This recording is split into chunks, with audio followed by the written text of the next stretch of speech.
Bungee জাম্পের কথা শুনলেই গায়ে কাটা দেয়। আর সেই ভয়ঙ্কর অ্যাডভেঞ্চারে এবার নাম লেখালেন বিশিষ্ট ইসলামিক চিন্তাবিদ ও বক্তা ড জাকির নায়েক। ৪৩০ ফুট উঁচু যা কিনা প্রায় ৪৫ তলার সমান উচ্চতা থেকে লাফ দিয়েছেন তিনি। ইন্দোনেশিয়া সফরের সময় বালির একটি বিচ প্ল্যাটফর্ম থেকে বানজি দড়িতে বাঁধা অবস্থায় লাফ দেন তিনি। মুহূর্তটির ভিডিও তিনি নিজেই শেয়ার করেন সামাজিক মাধ্যমে, যা মুহূর্তেই ভাইরাল হয়ে যায় বিশ্বজুড়ে তার অনুসারীদের মধ্যে।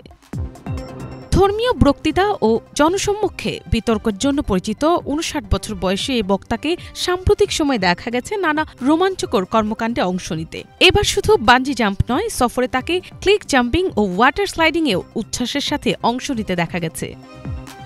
এর আগে গত বছর উগান্ডায় ১৬৫ ফুট উঁচু থেকে বানজি জাম্প করেছিলেন তিনি। পাকিস্তানি সংবাদ মাধ্যম জিও নিউজ জানিয়েছে, অ্যাডভেঞ্চার স্পোর্টসে অংশ নেওয়ার রেকর্ড আগেও রয়েছে তার ঝুলিতে। মিনাল আতিবা, বাংলা ভিশন।